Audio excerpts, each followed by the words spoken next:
રામ જય રામ જય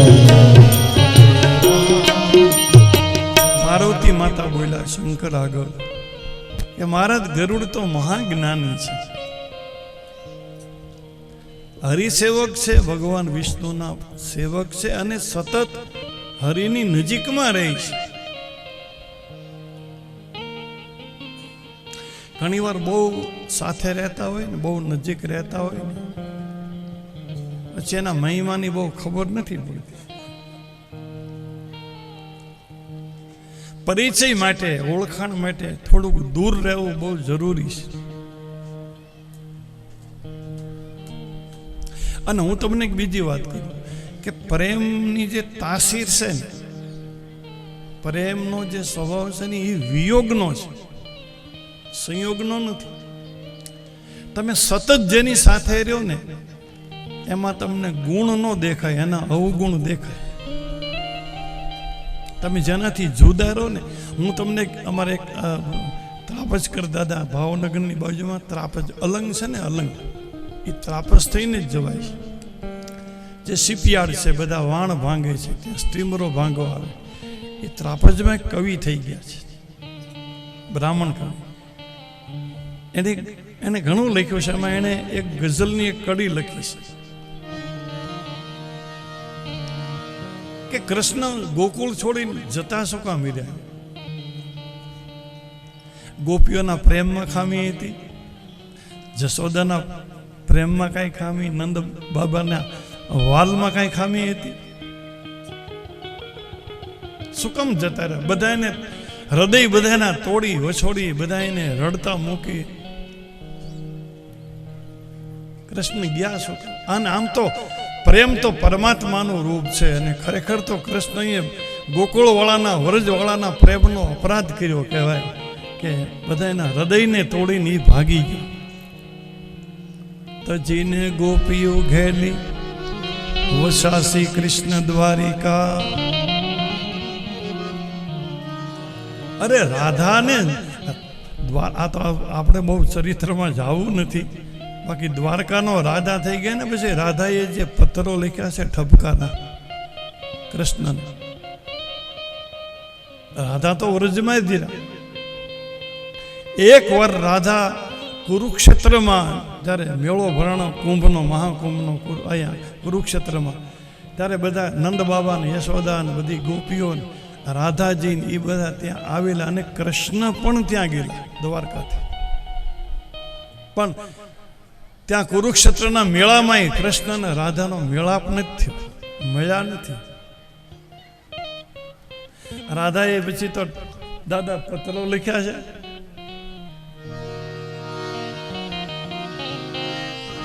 કે કૃષ્ણ હવે તો તું દ્વારકાનો રાજા થઈ ગયો, હવે કઈ અમે તને કહી ન શકીએ, આદેશ ન આપી શકીએ, હુકમ ન આપી શકીએ, કારણ કે તારું અહીંનું જીવન ને ત્યાંનું બહુ જુદું થઈ ગયું છે. તું એમ કહીને ગયો કે હું આવીશ આવીશ, પણ રાધા કે હવે હું તને આટલું કહું કે તું આવે ન આવે એ મરજી છે તારી, બાકી આ અરજીનું રાખજે એંધાણ. તું આવ કે ન આવ તો હવે કાંઈ નહીં. હવે અમે તો ગામડાના માણસ, અમે તો ગોવાળ ગાયોની સેવા કરવાવાળા છીએ, અમને બીજી કાંઈ ખબર પડતી નથી. પણ કૃષ્ણ, હું આજે ટપાલું લખું ને એની ફાઇલ કરજે, એ એંધાણી રાખજે. ક્યારેક નવરાશમાં તને અમારા પત્રો વાંચવા મળે ને,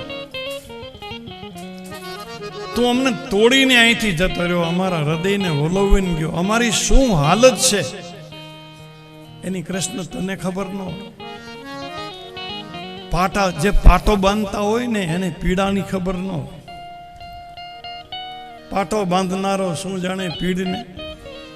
રાધા કે અમારી શું હાલત હશે ને એની તને કલ્પના ન હોય, કારણ કે તારે 8 રાણી છે, તું 8 રાણી નો પતિ, અષ્ટપટ રાણી, એ દ્વારકાની રાજધાની. હવે તને આ ગામડાના માટીના ઘરે ભૂલાઈ ગયા હોય, ગોકુળે ભૂલાઈ ગયું હોય. પણ રાધાએ કીધું કે તું આવે ન આવે એ મરજી છે તારી, બાકી મારી અરજીનો રાખજે એંધાણ. આ પંડ પડી જશે એની પરવા નથી, બાકી રહી જશે તને જોવાની આમ. પણ આનો હિસાબ કેમ થાય? રાધા કે હવે આવતા અવતારે તું રાધાને કાન હું સમજી લેશું લેણ દેણ.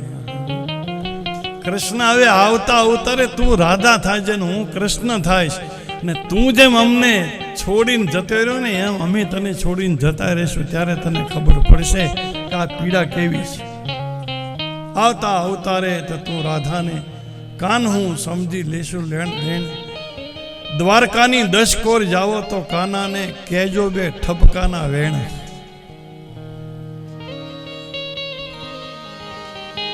રાધાએ ઘણા બધા પ્રશ્ન પત્રો લખ્યા. એમાં એક પત્ર એવો લખ્યો કે કૃષ્ણ તું જ્યારે ગોકુળને વરદને છોડીને ગયો ને ત્યારે છેલ્લી રાત્રિ આપણે યમુના કિનારે મળ્યા હતા, કદમના ઝાડ નીચે.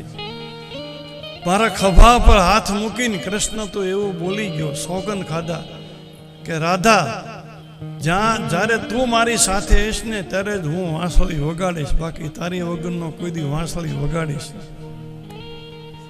તો તે સોગંદ ખાધા. પછી રાધાએ કીધું પછી તો તું જતો રહ્યો. હવે દ્વારકાની રાજધાની 8 પટરાણી. હવે દિવસે તો તું મારું નામ ન લે, કારણ કે તારી રાણીઓ આજુબાજુ હોય એટલે તારે મારું નામ ન લેવાય. પણ ક્યારેક કન્યા તું નીંદરમાં રાતમાં ઊંઘમાં બકી જા, રાધા રાધા રાધા. ને તારી એકાદ રાણી રાત્રે સાંભળી ગઈ હોય અને પછી તને સવારમાં પૂછે કે રાતે શું બકતા હતા? રાધા રાધા શું બકતા હતા? કોણ છે આ રાધા? દ્વારકામાં કોઈ તુને પૂછે કે કાન ઓલી ગોકુળમાં કોણ હતી રાધા, તો શું જવાબ દેશ માધા? તારી રાણીઓ તને પૂછે કે નિંદરમાં બગતા હતા રાધા રાધા, તો જવાબ હું આપીશ તું? દ્વારકામાં કોઈ તુને પૂછે કે કાન ઓલી ગોકુળમાં કોણ હતી રાધા, તો શું જવાબ દેશ માધા? રાધા વીણ વાંસળીના સૂર નહીં વાગે એવા સોગંદ સિદ્ધ ખાધા. અને પછી રાધાએ લખ્યું કે મને ખબર છે ભલે તારી 8 રાણી હોય પણ તારા 72 કોઠામાં રાધા જ રમતી હોય, તું મને ભૂલી ન શકે. ભલે ને તારી 8 રાણી તારી જાહો. અને કૃષ્ણ તારું એ નામ, જશોદાએ તારું નામ કૃષ્ણ પાડ્યું, કાનો પાડ્યો, એની તને ખબર નહોતી. તારું એ નામ તને યાદ નહોતું, તે દીથી રાધાનું નામ હતું હોઠે. તારા નામની તને ખબર નહોતી, એ પહેલા તને મારા નામની ખબર હતી કે મારું નામ મારી માએ કૃષ્ણ પાડ્યું. એ નહીં, રાધા રાધા તું છે ને ધૂળમાં રમતો, શેરીમાં રમતો ને માટીમાં, તેથી તું રાધા રાધા જ કોતરતો. તારું એ નામ તને યાદ નહોતું, તે દીથી આ રાધાનું નામ હતું હોઠે. ભલે ઠકરાણા પટરાણા કેટલાય હતા, તોય રાધા રમતી હતી હાથ કોઠે. તારું એ નામ તને યાદ નહોતું, તે દીથી રાધાનું નામ હતું હોઠે. ભલે ઠકરાણા પટરાણા તો કેટલાય હતા, રાધા રમતી હતી સાત કોઠે. આ રાધા વીણ વાંસળીના સૂરની વાગે એવા સોગંદ સિદ્ધ ખાધા. હવે શું જવાબ દઈશ માધા? હવે ઘણા બધા પ્રશ્નો છે. પછી કૃષ્ણએ જવાબે આપ્યા અને જવાબ બહુ સારા આપ્યા છે. કૃષ્ણએ એમ જવાબ આપ્યો કે હું દ્વારકાનો રાજા થઈ ગયો ને એ મારા કોઈ ભવના પાપ છે. અતિશય સંપત્તિ મળે ને, સંસારનો અતિશય સુખ મળે ને એ સારું નહીં. અતિશય સંપત્તિ, ઐશ્વર્ય, વૈભવ પરમાત્માની કઈ દુનિયા. અર્જુને કૃષ્ણને એકવાર પૂછ્યું હતું કે કૃષ્ણ તમને જે ભજે, તમારા જે ભક્ત હોય એને તમે કાંઈ ન આપો, બિચારા ગરીબ જ હોય, જે નીતિથી જીવે, પાપ ન કરે, અધર્મ ન કરે, પણ એને ખાવા દાણાય ન હોય, પહેરવા કપડાય નહીં, તમારું ભજન કરે એને તમે કાંઈ ન આપો. અને જે પાપ કરે ને અનાચાર કરે ને અધર્મ કરે એને તમે જાઓ જલાલી. આનું કારણ કૃષ્ણ કે એ એમ જ હોય, બરાબર છે, પણ કઈ કારણ ખરું? ઓલા બિચારા તમને ભજે છે એને ફાંકા પડે. કૃષ્ણ કહે કે હું મારા ભક્તોને સુખ આપું ને તો બધા મારા ભક્ત થઈ જાય. मैं भक्तन को सुख दूं तो सभी भक्त बन जाए. अर्जुन के બધા ભક્ત થઈ જાય તો સારું. અત્યારે તો ભક્તોને વધારવાની હરીફાઈ થાય. मैं भक्तन को सुख दूं तो सभी भक्त बन जाए. अर्जुन के પછી કૃષ્ણ કે પછી જ વાંધો છે કે मैं भक्तन को सुख दूं तो सभी भक्त बन जाए तो नरक कुंड खाली रे પછી કીડે કિસકો ખાય. તો નરકના કુંડમાં કીડા છે ને એને હું ભોજન માટે બંધાઈ ગયો. બધાને સુખ આપું, બધા ભગત થાય તો મારે નરકમાં મોકલવા કોને? એટલે હું જેને ઉગારવા માગું, હું જેને તારવા માગું ને એને સંસારના સુખ આપતો જ નથી. અધર્મ કરે ને ભલે ને બે દી આનંદ કરતા પછી તને જવાનું છે. એટલે કૃષ્ણએ એવો જવાબ આપ્યો કે રાજા થઈ ગયો હશે પ્રભવના પાપ મારા, આ રાજપાટ પ્રભવનો શ્રાપ. કોઈએ મને શ્રાપ આપ્યો લાગે, કારણ કે મારા પાપ છે કે હું દ્વારકાનો રાજા થઈ ગયો. રામાયણમાં રામ, લક્ષ્મણ ને સીતા વાલ્મીકને આશ્રમે જાય ને, 14 વર્ષનો વનવાસ, અને વાલ્મીકજીની સામે બેસીને રામ એવી સરસ એવું સમાધાન એને આપ્યું છે કે બાપજી મારી માં કઈ કે વનવાસ આપ્યો ને બહુ સારું થયું, મને કેટલા બધા લાભ થયા. તાત બચન પોની માં તો હિત ભાઈ ભરત અસરાજ. એક તો મારા પિતાનું વચન ફળાયું, દશરથજીનું વચન ધર્મ રહી ગયું. મારી માતાનું હિત સંચવાયું, આ બીજો ફાયદો. કઈનું પણ વેણ રહી ગયું. ત્રીજો ફાયદો કે મારા ભાઈ ભરતને અયોધ્યાનો રાજ મળ્યું. બાપજી મને રાજ મળે ને, હું જો રાજા થયો હોત ને અયોધ્યાનો, અને પછી અમે ચારે ભાઈઓ બહાર ફરવા નીકળીએ ને તો લોકો મને કઈ રીતે ઓળખે ખબર છે? કે જો અયોધ્યાના રાજા નીકળ્યા. હું જો રાજા બનું તો લોકો મને અયોધ્યાના રાજા તરીકે ઓળખે, પણ મારો ભાઈ ભરત રાજા બને અને પછી અમે નીકળીએ ને તો લોકો મને એમ કહે કે અયોધ્યાના રાજાના મોટા ભાઈ છે. ભરત તો મને મોટા આપી દીધું. ભરત રાજા બને એમાં તો હું મોટો થઈ જાઉં. એટલે આ બધા ફાયદા થયા છે. એક તો પિતાનું વચન પળાયું, માતાનું હિત સંચવાયું. ભાઈ ભરત કસરાજ મો કહું દર્શ તુમાર પ્રભુ. અને મને તમારે જેવા સંતોનો સમાગમ મળ્યો છે. જો કઈ માતાએ વન ન આપ્યો હોય તો મને સંતોના દર્શન ક્યાંથી થાય, સત્સંગનો લાભ ક્યાંથી મળે? રાજા થઈ ગયો હોત ને તો અયોધ્યાની રાજની બેડીયું મારા પગમાં આવત. હું કોઈ ફુરસત ન મને મળે. રાજધર્મ ને પ્રજાધર્મ ને લોકતંત્ર ને પરિવારને સાચવવો ને રાજની વ્યવસ્થા કરવી, આ એમાં ને એમાં જિંદગી વહી જતી. સત્સંગનો કોઈ મોકો ન મળે. આ તો કઈ માતાનો બહુ મોટો પ્રતાપ કહેવાય, આશીર્વાદ કહેવાય કે મારા પગમાંથી રાજની બેડીયું તોડી અને મને સ્વતંત્ર કરી નાખ્યો અને મને સાધુ સંતોની વચ્ચે.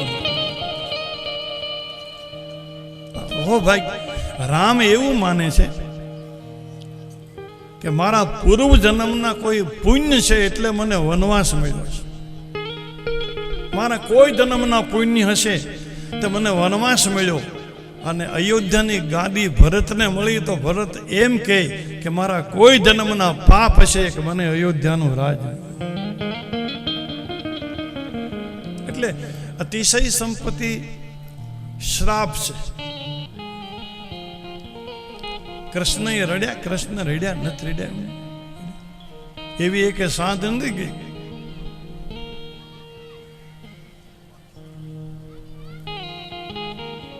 દિવસ આથમતો હોય દ્વારકાની મેળીની અટારી માથે કૃષ્ણ એકલો જ બેઠો હોય અને આથમતા સૂરજને જોતો હોય ને તો આથમતા સૂરજમાં એને ગાયોનું ધણ દેખાય, એને જશોદા દેખાય, એને એના મિત્રો ગોપજનો દેખાય, ગોપીઓ દેખાય, મોરપીસ દેખાય. ગોકુળને છોડ્યા પછી કૃષ્ણએ એના જીવને કોઈ દી દહીં નથી ખાધું, કારણ કે એ નિયમ લઈને નીકળ્યો હતો જશોદા આગળ કે માં તારા હાથનું જ દહીં ખાઈશ, બાકી તું જ્યાં સુધી તારા હાથનું દહીં નહીં હોય ત્યાં સુધી દહીં નહીં ખાય. એની સગી માતાએ મથુરામાં દેવકીએ દહીં પીરસ્યું તો ઊભો થઈ ગયો છે ભાણા ઉપર. દેવકી મને ખબર નહીં કાંઈ, માતાજીએ તો જમવા બેઠા ને એક કટોરીમાં દહીં આપ્યું, પણ બોલ્યો નહીં કૃષ્ણ કાંઈ. ઊભો થઈ અને ઓરડાની 2 દિવાલના ખૂણામાં મોઢું રાખી એને રોવા મળ્યો હતો. દેવકીને એમ થયું કે શું થયું, શું થયું, કેમ રસોઈ બરાબર નથી, કેમ કૃષ્ણ ઊભો થઈ ગયો. દેવકી માતા ઓરડામાં જાય ને તો આમ ધ્રુસકે ધ્રુસકે રડે હો.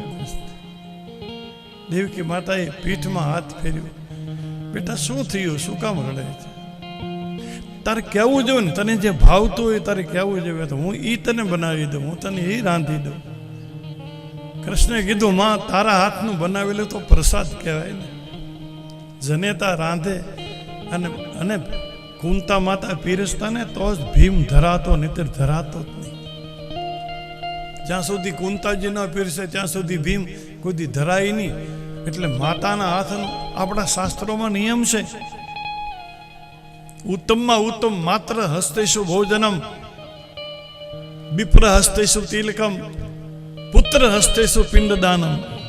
બ્રાહ્મણ તિલક કરે એ ઉત્તમ તિલક. કોઈ બ્રાહ્મણ આપણા કપાળમાં ચાંદલો કરે ને એ ઉત્તમ, અતિ ઉત્તમ.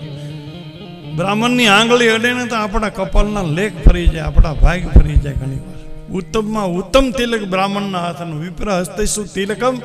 અને માના હાથનું ભોજન છે ને એ ભોજન ન કહેવાય, માં રાંધે અને આપણે જમીએ ને એને અમૃત કહેવાય. માત્ર હસ્તેષુ ભોજન. પિંડદામ પુત્ર હસ્તેષુ.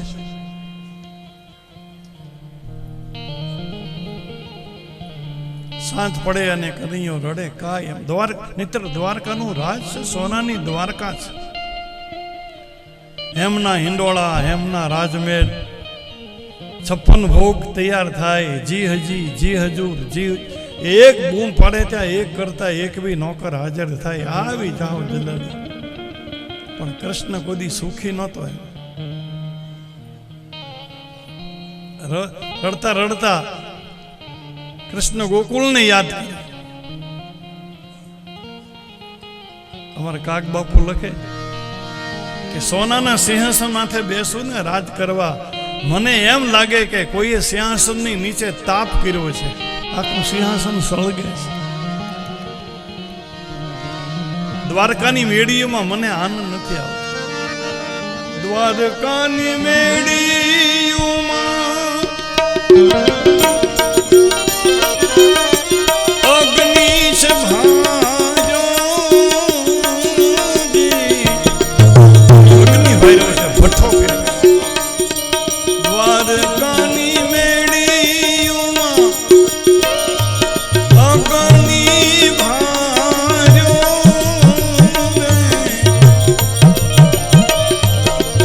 જે માર સારો હતો ઓલો ગોકુળિયાનો ગારો રે, વ્રજવારો મને સાંભળ્યો.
રાજા છું એટલે મારે એ રીતે રહેવું પડે. પણ આ હીરાના હાર ને સોનાના હાર મને એમ થાય મારા ગળામાં કોઈ વીછી અને સાપ પહેરાવી.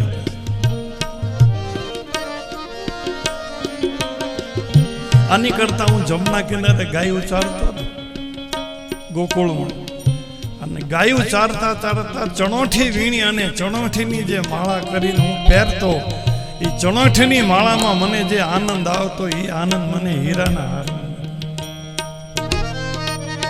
આ હીરાના હાર મારે સાપને વિછોલી,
કૃષ્ણ રડ્યા છે.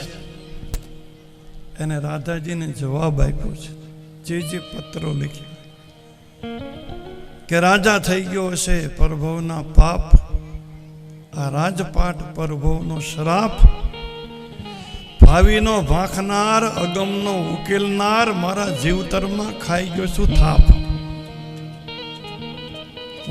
મેં આખી દુનિયાનું સુધાર્યું, કૃષ્ણ કહે, પણ મેં મારું બગાડી નાખ્યું, હું મારું સુધારી ન શક્યો.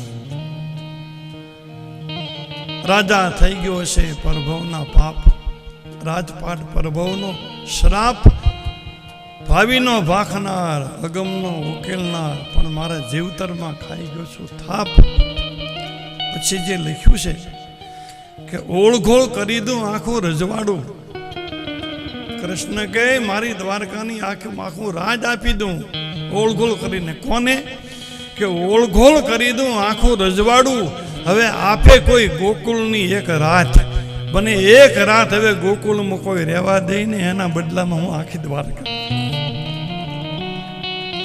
શું ગોકુળ વાળાનો પ્રેમ છે કે કૃષ્ણને ત્યાં રોજ રડાવે છે પ્રેમ. સોનાના પિંજરમાં પૂરાયેલ પોપટનો જાણ્યો છે કોઈએ આઘાત? સોનાના પિંજરામાં પોપટને પૂર્યો હોય તો જોવાવાળાને એમ થાય પોપટ ભાગશાળી, સોનાનું પિંજરું. પણ પોપટને તો પૂછો એ કેટલો હિજરાય માલપા પડ્યા, એ બંધનમાં હિજરાય. એમ કૃષ્ણ કહે દ્વારકા મારું સોનાનું પિંજરું છે અને એની અંદર પૂરાયેલો હું પોપટ છું. હું રાતના દિવસ હિજરાવ છું. વાત આપણી ત્યાં હતી કે પરિચય સાચો રાખવો હોય તો નજીકમાં બહુ ન રહેવાય. તમે બહુ નજીક, આ પતિ પત્નીમાં જે ઝીણો ઝઘડો થાય છે એનું કારણ શું છે? ઝઘડો થોડોક જરૂરી છે પતિ પત્નીમાં, કારણ કે રોજ સાથે રહે, એક જ ઘરમાં રહેવાનું ને. એટલે આ તમારી એકની વાત નથી, બધાની વાત છે. સતત સાથે રહી છે એટલે થોડો ઘણો સંઘર્ષ થાય છે. પ્રેમ હંમેશા વિયોગમાં જ નભે, સંયોગમાં પ્રેમ નભે નહીં. કોઈ જુદા રહી તો જ પ્રેમ એની તાસે. આ તો શૂરપંખા બોલી છે રાવણની સામે, 14 જે નીતિ સૂત્રો બોલી ગઈ છે નાક કપાવ્યા પછી. રાજનીતિ બીનું ધન બીનું ધર્મ, હરિ સમીર પતિ બીનું સત્કર્મ, બીનું વિવેક વિદ્યા ઉપજાય, સંપલ પઢે કી અરુપાય, સંગત જતી કુમંત્ર તે રાજા, માનતે જ્ઞાન પાનતે રાજા, પ્રીતિ પ્રણય બીનું મદતે ગુણ.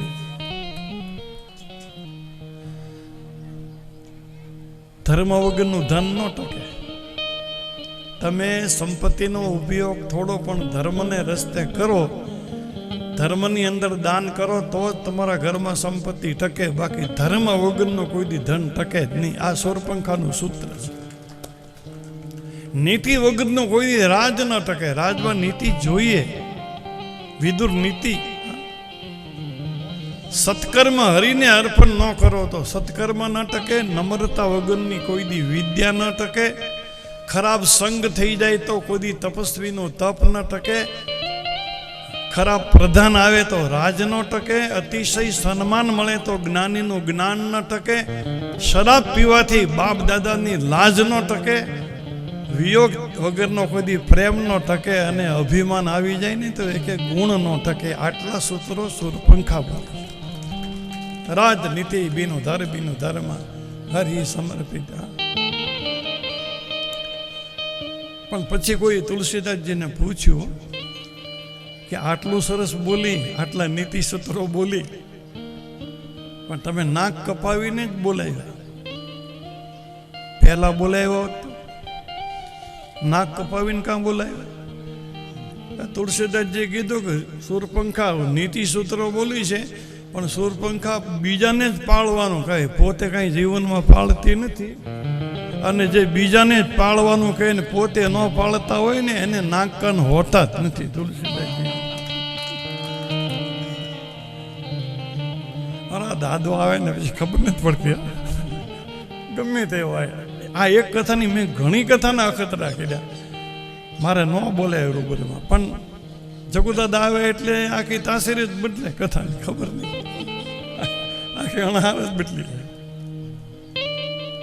પણ આમાં મારી માથે આનો અંતરંગ સ્નેહ છે. આમ મને ચાહે છે, ભલે ની મારી લાયકાત હોય કે ન હોય, પણ એની ઉદારતા છે, પ્રેમ બહુ છે. એટલે વિયોગ વગરનો પ્રેમ ન હોય. કૃષ્ણ એટલા માટે જ જતો રહ્યો. તજીને ગોપીઓ ઘેલી વસાસી કૃષ્ણ દ્વારિકા, પ્રભુએ પણ પીસાણ્યું કે મજા છે દૂર રહેવામાં. ઉગે આકાશમાં ભાનું કમળનું મુખડું મલકે. સૂરજ ઉગે ને ત્યારે કમળ ખીલે. કમળનું જીવન સૂરજને આધારિત છે, પણ એ એટલા દૂર છે ને એમાં સલામતી છે. બાકી કમળ જો સૂરજને મળવા જાય ને તો કમળ બળીને ભસ્મ થઈ જાય. જે મજા છે ને એ આઘામાં છે. ઉગે આકાશમાં ભાનું કમળનું મુખડું મલકે, રવિને ભેટવા કરતા મજા છે દૂર રહેવામાં. પતંગાના કદી સમજે, અગર સમજે તો કહી દેજો. પતંગિયા નો સમજે, પણ સમજે તો કહેજો એને. પતંગાના કદી સમજે, અગર સમજે તો કહી દેજો કે દીપકમાં દાજવા કરતા મજા છે દૂર રહેવામાં. આ દીપકમાં દાજવા કરતા. બજે જ્યાં બીન મીઠું ત્યાં તું હરણી પાંસ ના જાજે. સંગીત વાગતું હોય ને, બીન વાગતું હોય ને, એટલે હરણને એમ કીધું હરણીને કે આમ દૂરથી સાંભળીએ, પાસે જાતી નહીં. બજે જ્યાં બીન મીઠું ત્યાં તું હરણી પાંસ ના જાજે, કે વિંધાવા બાણથી કરતા મજા છે દૂર રહેવામાં. આ વિંધાવા બાણ એટલે એક વ્યાજબી અંતર, એક થોડીક સલામતીનું અંતર દરેક વ્યક્તિએ રાખવું જોઈએ. અતિશય જે સામીપ્ય, અતિશય જે નિકટતા છે એ ક્યારેક સંઘર્ષ ઊભો કરે, ખટરાક ઊભો કરે. કારણ કે બહુ એકદમ સાથે રહીને પછી ગુણ ન દેખાય, અવગુણ જ દેખાય.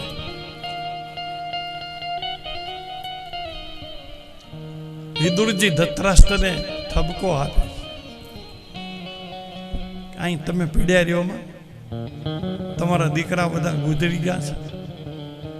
હવે તો તમારું શેષ જીવન છે, હવે તો જીવનનો છેડો છે, એટલે હવે તમે જંગલમાં જઈ અને તપ કરો. ધૃતરાષ્ટ્ર એના દીકરાને પિંડદાન આપવા માટે પાંડવો આગળ ધનની માગણી કરે છે. ધર્મરાજાને કીધું, મારા દીકરા મરી ગયા છે યુદ્ધમાં મહાભારતના, એનું પિંડદાન કરવું છે, મને સંપત્તિ જોઈએ છે. ભીમ તો બહુ ક્રોધમાં આવીને કહે કે એ આંધળાને દેવાય જ નહીં, એને હિસાબે તો આ બધું થયું છે. એણે તેના દીકરાને મરાવી નાખ્યા છે, હવે પાછું ડોહો તેની પિંડ, એટલે ઘણું બધું બોલે છે ભીમ.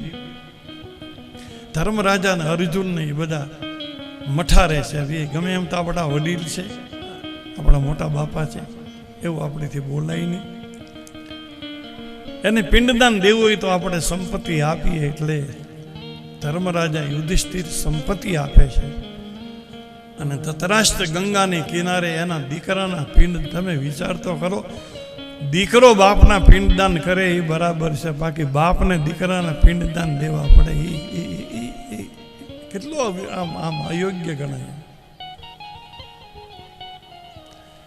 અને એ વખતે લગભગ બધા જ છે, કુંતા માતા, ગાંધારી, વિદુરજી છે, ભીષ્મ દાદા તો જતા રહ્યા છે, પછી નાગરિક લોકો બધા ત્યાં છે, અને વ્યાસ ભગવાન ત્યાં આવે છે. ત્યારે કુંતાએ ને ગાંધારીએ ને એમ કીધું કે ભાઈ, કુંતાએ કીધું મેં મારા દીકરા કરણને જોયો નથી. એ જન્મોને એને લાકડાની પેટીમાં સુવરાવી અને જમનાના જળમાં વહેતો મૂક્યો. મારી એક ઈચ્છા છે મારા દીકરાને જોવાની. ગાંધારીએ કીધું મેં તો આંખે પાટા જ બાંધ્યા હતા, મેં તો મારા એકા દીકરાનું મોઢું જોયું જ નથી, અને તમે કૃપા કરો અમને અમારા દીકરા દર્શન થાય. એટલે વ્યાસ ભગવાને ગંગા કિનારે મંત્ર બળથી ઉપર પહોંચી ગયા હતા ને બધાને નીચે ઉતાર્યા. કૌરવોને, બધા કૌરવોને ઉતાર્યા જે ગુજરી ગયા હતા, દુશાસન, દુર્યોધન, શકુની, કર્ણ, જયદ્રથ, પછી એના એ જ રૂપે જે રીતે રાજમહેલમાં રહેતા હતા એવા. અને એ વખતે ત્યાં જગદંબાનું પ્રાગટ્ય થાય છે ગંગા કિનારે, આદ્ય શક્તિ ભુવનેશ્વરી પ્રગટ થાય છે. અને માતાજીએ પણ એ વખતે કીધું પાંડવોને એને કે તમારા દીકરાનો અફસોસ નહીં કરતા, એ બધાની સદગતિ થઈ છે.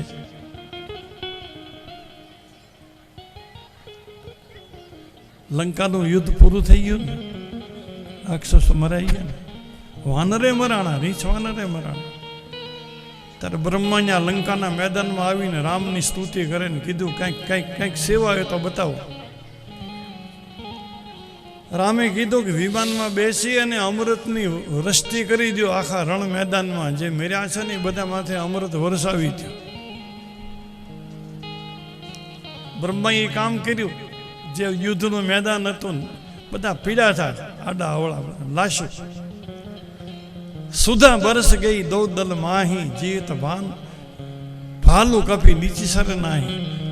બધે આખા રણ મેદાનમાં અમૃતનો વરસાદ થઈ ગયો. આમાં રીંછ વાનર જીવતા થયા જે મર્યા થઈ, બાકી રાક્ષસ કે જીવતો નથી. પૂછ્યું બ્રહ્માને, એ અમૃતમાં કઈ ભેળસેળ છે? આ જમાનો ભેળસેળનો છે. આ તો હું હવે તમને કહું, હવે તો બહુ સારું છે કે લોકોને હવે કથામાં રસ છે બધાય, અને કથા બેસે તો માણસો આવે છે. ને તો સમુદ્ર મંથન કર્યું ને અમૃત નીકળ્યું ને, 14 રતનમાં અમૃતનો ઘડો નીકળ્યો. હવે ભગવાનને તો દેવતાને જ પાવાનું હતું, રાક્ષસોને જ પાવાનું નહોતું. પણ ભગવાને લીલા કરીને રાક્ષસોને એમ કીધું કે આ ઉપર જે આછું છે ને પાણી જેવું, એ પેલા દેવતાને પાઈ દઉં, ને નીચે પછી જે ઘટ હોય ને એ તમને પાવ. હવે આ ઉપર આછું ને નીચે ઘટ ને એ છાશમાં હોય, અમૃતમાં ન હોય. છાશ ઉપર આછી હોય, હેઠે ઘટ હોય, અમૃત હોય. એટલે આ કથા છે ને અમૃત છે. તવ કથામૃતમ તપ્ત જીવનમ. ગોપી ગીતમાં રાસલીલા વખતે કૃષ્ણ અદ્રશ્ય થઈ ગયા તારે ગોપીએ કીધું તમારી કથા એ જ અમૃત. પણ પહેલા કેવો ખ્યાલ હતો ખબર છે કે કથા બેઠી હોય ને એમાં 2, 3, 4 દી તો કોઈ જાય જ નહીં કથામાં.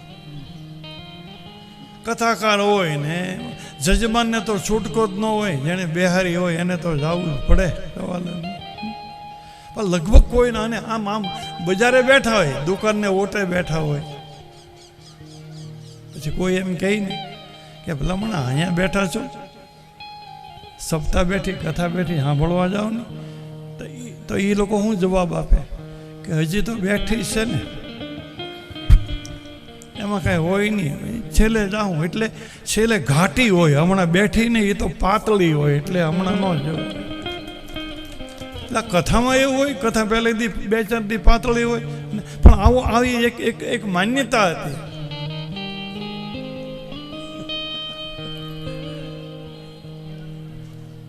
કથા તો કથા જ હોય, તો સરખી જ હોય. પણ હવે તો ભગવાનની દયા છે, ધર્મની બધાને રુચિ જાગી છે, શ્રદ્ધા જાગી છે. અને હું તો આમાં ખાસ કરીને એ કહું કે ગામડાના જે માણસો છે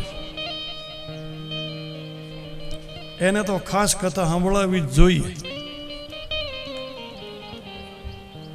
તમને ખબર છે 2 તબલા શીખવાવાળા છોકરા તબલા શીખવાડવા વાળા ગુરુ પાસે ગયા કે તમે અમને તબલા શીખવાડો, વગાડતા. શીખવાડી.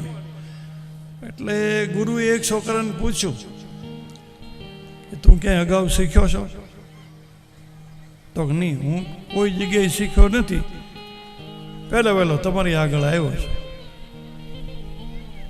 તો તારા 100 રૂપિયા. બીજા છોકરાને પૂછ્યું કે તું? તો હું થોડુંક શીખ્યો છું, થોડું ઘણું આવડે છે. ગુરુ કે તો તારા 200 રૂપિયા. ઓલાએ કીધું હું કાંઈ ઓઈલો તો કાંઈ શીખ્યો જ નથી, વહેલો હાવ તાજો આવે ને એના 100 રૂપિયા, અને હું થોડું ઘણું શીખ્યો છું તો મારા ડબલ 200 રૂપિયા.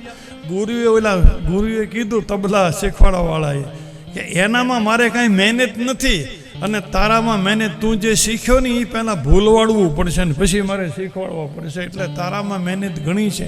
એમ ભણેલા ગણેલામાં મહેનત ઝાઝી પડે, પણ આવા ગામડાના ભલા ભોળા હોય ને શ્રદ્ધાવાળા, એમાં મહેનત ન હોય, એ સીધું ઉતરી જાય, સીધું ઉતરી. ગામડાના માણસને શ્રદ્ધાથી ભરેલા હોય ને, બીજાને ખબર ન હોય, આ શ્રદ્ધા પૂર્ણ હોય. એટલે અમે અહીંથી જે કંઈ બોલીએ ને એને 100% એ સાચું જ માને કે જે બોલાય છે એ સાચું છે, અને અમારે સાચું બોલવું જ પડે. પણ ઉતરી જાય સીધું, એટલે એનો આનંદ છે. ગંગા કિનારે વ્યાસ ભગવાન આવ્યા, બધા કૌરવોને પાછા આકાશમાંથી ઉતાર્યા, જેમ મરી ગયા હતા મહાભારતના યુદ્ધમાં. બધાના દર્શન થયા છે.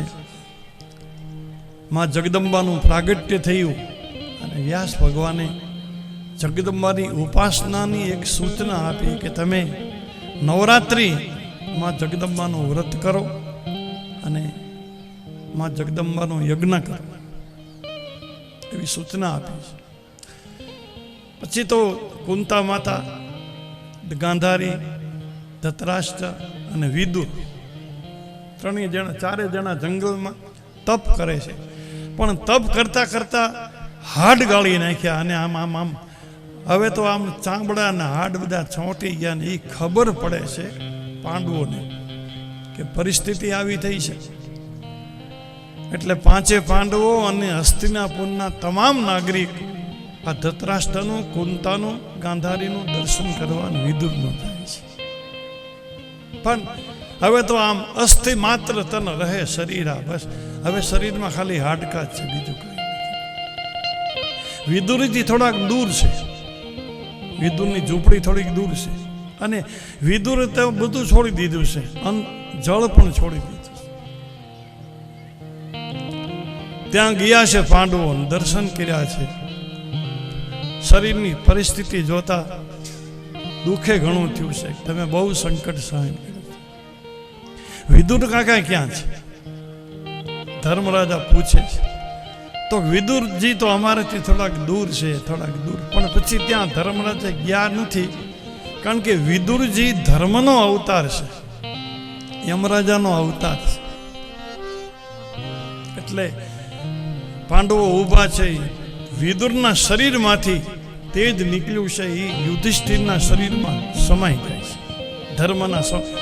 ધર્મની અંદર સમાઈ જાય છે. પછી વિદુરજીનું તો પંચભૌતિક શરીર પડી જાય છે. આ બાજુ અગ્નિ સંસ્કારની તૈયારી કરતા હતા કે હવે વિદુર કાકાને ગંગા કિનારે અગ્નિ સંસ્કાર કરીએ. આકાશવાણી થઈ કે વિદુરના અગ્નિ સંસ્કારની જરૂર નથી, એ તો ભગવાનના ધામમાં પહોંચી જાય છે. પાંડવો પાછા આવે છે.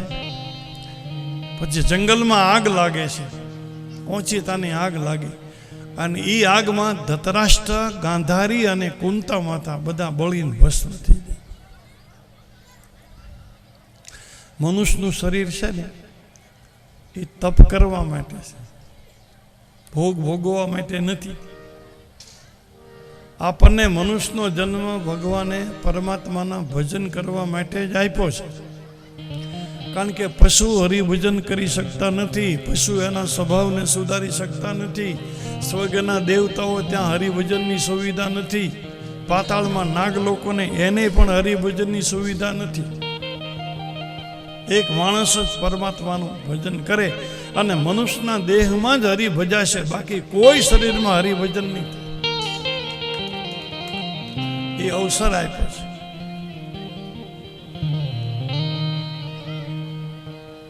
એક લાલ કવિએ બહુ સારું લખ્યું છે.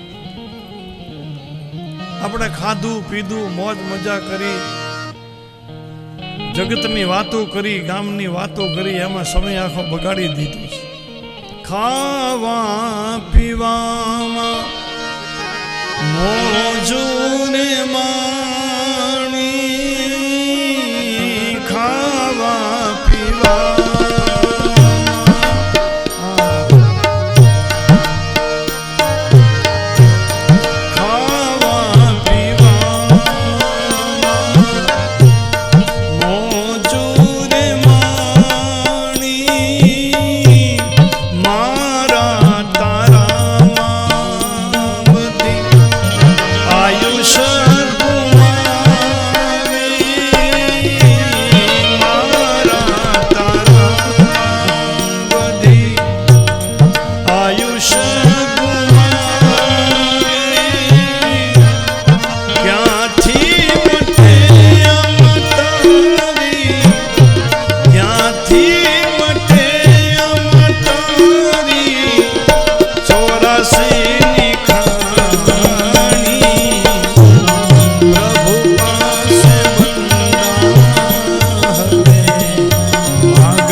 ક્યારે આવશે? આપણે ભલે ગમે એટલા મિનારા બાંધી, ક્યારે આવે એ ખબર નથી. રાજસ્થાનની એક કથા છે. મારવાડના મહારાજા જસરાજસિંહજી રાઠોડ, એનો 25 વર્ષનો દીકરો ગુજરી ગયો. એક જ દીકરો ગુજરી, પણ આ ફાટી ગયું ને બા. એકનો એક દીકરો 25 વર્ષનો ગુજરી જાય, એનાથી બધું વિશેષ દુઃખ શું કહેવાય? આખા મારવાડમાં શોક છવાઈ ગયો. આખું મારવાડ રડે.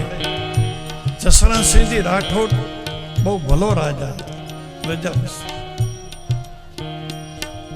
એટલે દિલાસો દેવા માટે ખરાખોરો કરવા ઘણા બધા લોકો ત્યાં જાય. પછી તો જસરાજસિંહજીને ઉપર મેડી માથે બેસાઈ રહ્યા.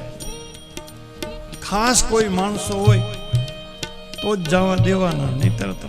પણ બે હાથે માથું પકડી અને નિશાસા નાખે, આંખમાંથી પાણીના ધાર જાય. દીકરા જેવો દીકરો. આંબો આખો મોરાઈ ગયો.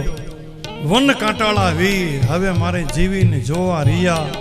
આ તો આંબો અવઢ હમીર મારો ભાંગીને મળ્યો ભીમાવૂત. આ તો વન કાંટાળા વીર હવે મારે કાંટાળા વન જોવાને રહ્યા. મારો આંબો તો ભાંગી ગઈ. એના મિત્ર કવિ હતા. હવે એ કંઈક બાર ગામ ગયેલા, કવિને બહુ ખબર નહીં. અને પછી કવિને ખબર પડી કે તમારા મિત્ર જસરાજસિંહના દીકરો ગુજરી ગયો. એકનો એક દીકરો 25 વર્ષ. કવિ ઘોડો લઈને આવે છે ખરખરો કરવા. આ બધા ઓળખતા હતા, તો રાજના કવિ છે એટલે ડેલી એ જે માણસો હતા એને ઘોડાની લગામ પકડી લીધી. કવિ ઉતરી ગયા. એ તો બાપુ ઉપર છે, તમે જાઓ. કવિ ઉપર જાય છે. જસરાજસિંહ તો બેઠા છે માથું પકડીને. કવિ સામે બેહી ગયા. કવિ કઈ બોલ્યા નહીં. રાજાને એમ કે હમણાં કઈક મને દિલાસો આપશે, મને આશ્વાસન આપશે, પણ કવિ કાંઈ ન બોલ્યા. પછી રાજાએ કીધું કે કવિરાજ મારો દીકરો ગુજરી ગયો. ત્યારે કવિએ કીધું કે બાપુ એ તો ગુજરી જ જવાનો હતો. આ ખરેખર આમ કરે.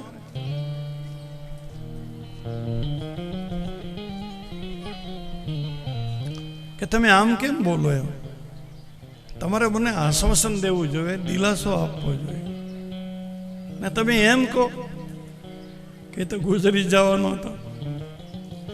પછી કવિએ એ દિવાલમાંથી એક દુહો લખી દીધો. 10 દ્વારકા પિંજડા તામે પંછી પૌન, રહત ગચંબા હે જસા બાકી જાત ગચંબા કોણ. કવિએ કીધું કે બાપુ પિંજરામાં પોપટને પૂર્યો હોય, એ પિંજરાને એક જ દરવાજો હોય જે પિંજરામાં પોપટને રાખ્યો હોય, પણ એ દરવાજો ભૂલથી જો ખુલ્લો રહી જાય ને તો પોપટ અંદરથી ઉડી જાય, બંધ કરવો પડે. એક દરવાજો પિંજરાનો ભૂલથી ઉઘાડો રહે તો એને પોપટ ઉડી જાય. તો બાપુ જે પિંજરાને 10 દરવાજા હોય અને 10 દરવાજા ઉઘાડા હોય એમાં તો પંછી ટકી રહી ને એ જ નવાય છે. આ દેહરૂપી પિંજરામાં 10 ઇન્દ્રિયોના દરવાજા ઉઘાડા છે. પ્રાણ આમાં રહીને એ જ મોટો મહિમા છે. બાકી આમાંથી નીકળી જતા શું વાર લાગે? 10 દ્વારકા પિંજડા તો તામે પંછી પૌન, રહત ગચંબા હે જસા જાત ગચંબા. શું આમ આ શરીરમાં કાંઈ નહીં માણસ. આદમી કા જિસ્મ પંચતત્વનું આ ખોળિયું છે, આમાં કાંઈ નથી, હવા સિવાય કાંઈ નથી. કાયા રાણી તારી પાગલની કોથળી, કાયા રાણી તારી પાગલની કોથળી, ફૂલાઈને પવને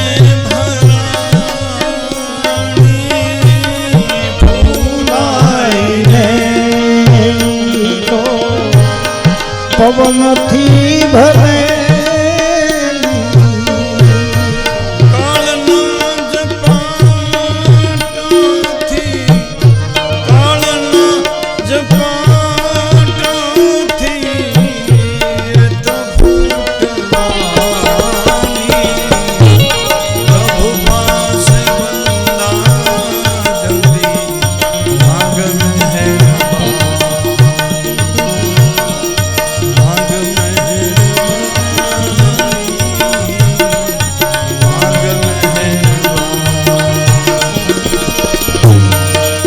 દિન તેરી શ્વાસા,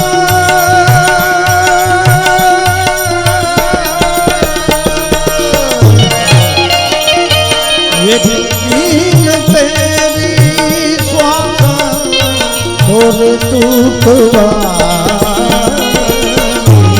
પ્રભુ પાસે રહીને બંદા માગ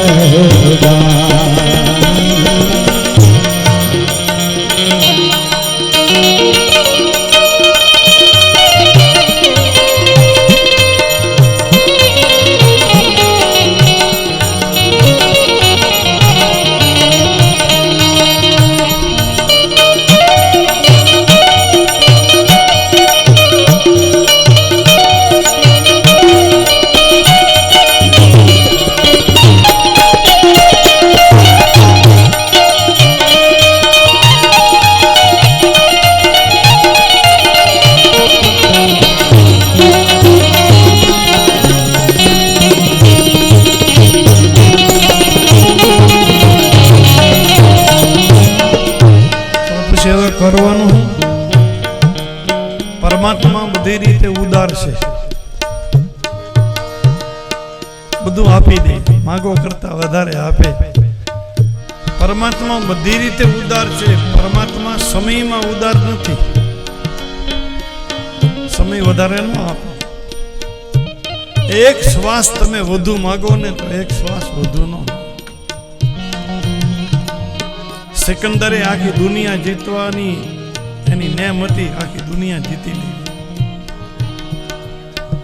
અને ઘણું બધું જીતાઈ ગયું હતું. સિકંદરે ઘણું જીતી લીધું, પણ એની છેલ્લી અવસ્થા જ્યારે હતી સિકંદરની, વૈદ્યને હકીમ એની સારવાર કરે છે, થોડા શ્વાસ બચ્યા છે. બાજુના ગામમાં એકાદ કિલોમીટર 2 કિલોમીટર બાજુના ગામમાં સિકંદરની માં રહેતી. સિકંદરે પેલા વૈદ્યને એમ કીધું કે હવે મારે જાદુ નથી જીવવું, પણ મર્યા પહેલા મારી માને હું મળી શકું એવી કંઈક દવા કરો, થોડાક મારા શ્વાસ વધે ને એવી કંઈક દવા કરો કે હું મારી માં આગળ જઈએ. અને વૈદ્યને હકીમે કીધું દવા છે ની રોગને મટાડવાની આવે, આવરદા વધારવાની દવા નથી આવતી. આયુષ્ય વધવાની દવા ન હોય, રોગ મટાડવાની દવા. વૈદ્યને હકીમે કીધું કે અમે તને એવી કોઈ દવા ન આપીએ કે તારા શ્વાસ વધે, અને હવે તો તું તારી માં આગળ પહોંચી નહીં શક, પૂરું થવા આવ્યું. ત્યારે સિકંદરે આમ નિશાસો નાખીને એમ કીધું કે જે રાજને મેળવવામાં માટે મેં કરોડો શ્વાસ વેડફી નાખ્યા, કરોડો શ્વાસ વેડફી અને હું આ રાજ જીત્યો, પણ આખું રાજ આજ આપી દઉં ને એના બદલામાં એક શ્વાસ મને વધારે મળે એમ નથી. એટલે જે સમય લખ્યો છે એમાં ચૂક પડવાની જ નથી, જતું જ રહેવું પડશે. એકે શ્વાસ વધારે નહીં મળે. કવિએ છેલ્લે કીધું તો એક કામ કરો, લાલ કહે ભાઈ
સતની કમાણી તારી સાથે આવવા પ્રભુ પાસે જઈને બંદા માગુ મહેરબાની, માગુ મહેરબાની, માગુ